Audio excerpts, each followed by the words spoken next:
বাংলাদেশে আজকে নতুন করে মুক্তিযুদ্ধের ইতিহাস বলা শুরু হয়েছে। একটি দল বাংলাদেশ জামাত ইসলামী, যারা স্বাধীনতার বিরোধিতা করেছিল এই দেশের, তারা এখন মুক্তিযুদ্ধের ইতিহাস বর্ণনা করা শুরু করেছে। গতকালকে সেই দলের আমির সাহেব বলেছেন এই দেশের স্বাধীনতার ঘোষণা নাকি রাষ্ট্রপতি, শহীদ রাষ্ট্রপতি জিয়াউর রহমান দেয় নাই, তৎকালীন মেজর জিয়া দেয় নাই, কর্নেল অলি সাহেব নাকি দিয়েছে। এগুলা যে সমস্ত প্রলাপ বকা শুরু করেছে, এটা অস্বাভাবিক না। কারণ যারা বাংলাদেশের স্বাধীনতার বিরোধিতা করেছিল, তারা বাংলাদেশের স্বাধীনতার ইতিহাসকে বিকৃতি করবে, এটাই স্বাভাবিক। বাংলাদেশের মানুষ জানে আজকে তারা যে নবরূপে নিজেদেরকে মুক্তিযোদ্ধার দল হিসেবে প্রতিষ্ঠা করতে চায়, সেটা একটা প্রতারণা, ধোঁকাবাজি।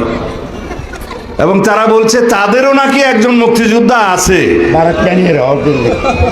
একজন মুক্তিযোদ্ধাকে তাদের জোটে যোগদান করিয়েছে এবং অন্য কথায় বলতে গেলে ভাড়া নিয়েছে বলে তারা সাইনবোর্ড দেখাচ্ছে তাদেরও একটা মুক্তিযোদ্ধা আছে, এবং সেই মুক্তিযোদ্ধাকে তারা বাংলাদেশের স্বাধীনতার ঘোষকও বানাচ্ছে। আগামীতে কোনোদিন হয়তো আমাদের শুনতে হবে জামাত ইসলাম এই দেশের স্বাধীনতার পক্ষে যুদ্ধ করেছিলেন। এদেশের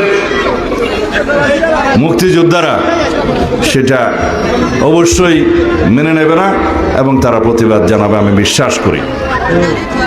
এদেশের সকল জনগণ, দেশপ্রেমিক যারা স্বাধীনতার পক্ষের শক্তি, তারা প্রতিবাদ জানাবে, আমরা জানি।